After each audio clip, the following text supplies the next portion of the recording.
They could have talked about me being a grandfather with 9 grandchildren, married to the same woman for 37 years. No, instead they said, he's a thief and a thug.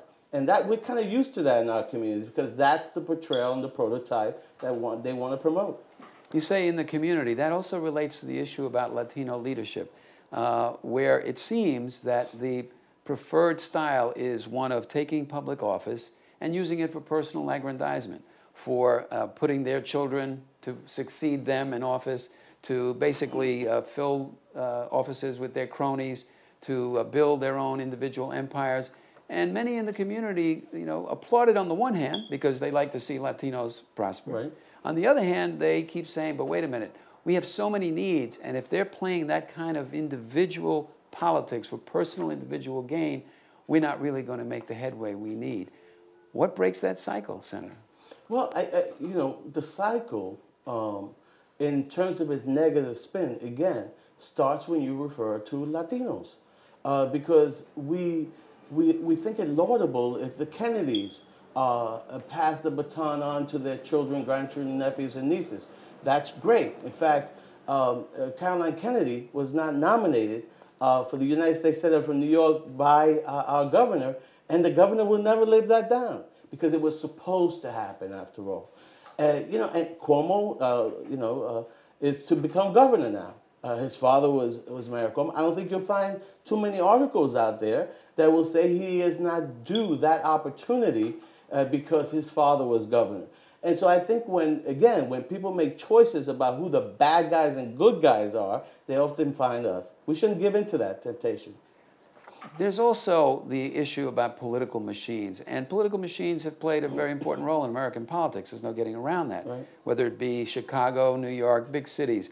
At the same time, politics has changed a lot, and political machines seem to really find it difficult to deliver the kinds of things that they delivered in the past. Right. But is there an alternate route? Because, for example, right now, in the landscape of New York State politics, we don't have a Latino, other than yourself, at the top tier in the legislature. Right. Certainly not for governor. We don't have any Latinos even being mentioned as candidates for governor. We don't see any Latinos running for U.S. Senate. We don't see any Latinos being mentioned as serious contenders for whenever it is that Mike Bloomberg decides to step down. So how do we cure that? It doesn't seem to be, Latinos don't seem to be effectively stating a case at a citywide or statewide level for their claim to leadership. I would agree with you totally, and I would extend that to the nation as a whole. Yeah. And if it wasn't for Congressman Gutierrez, we wouldn't have even had a fair shot at having a real immigration debate. And so, yes, we need a greater voice, and we need many voices. That's on the negative side. On the plus side, what I see every day as I travel the public school system, the high schools, and the colleges, whether it's community college or four-year colleges, is I do see more professionals developing that are Latinos, and particularly women in that regard. And I think that you're right. I think that the doors of opportunity, political opportunity, have been shut down. Here in the Bronx, we had the only Puerto Rican chairman of a Democratic Party lose to an African-American a couple of years ago. And so You're talking about Councilman Jose Rivera, now Assemblyman. Right, Assemblyman Jose Rivera was the county leader. Previous to him, there was another Roberto Ramirez, who's the first, I think, one of the first Puerto Rican county chairs in this country.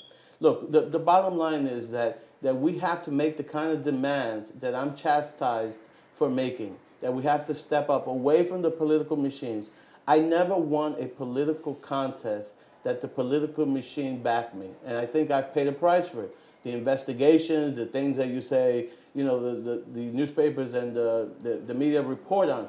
You're going to have to get into the trenches and get dirtied up if you're going to want to fight this kind of battle that you mentioned. No one is going to hand you this opportunity, whether it's the civil rights movement, whether it's the women's suffrage movement. It has always taken a real fight so that their voices could be heard. And once your voices are heard, these young people that I tell you, I see them everywhere, their eyes light up.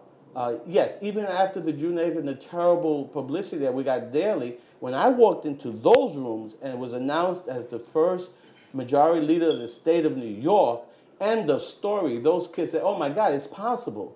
It's possible that we can get there. And so we need more examples of that, not just in politics, but in the private sector, whether it's an engineer, an architect, etc. Those symbols of success would inspire others to want to follow suit.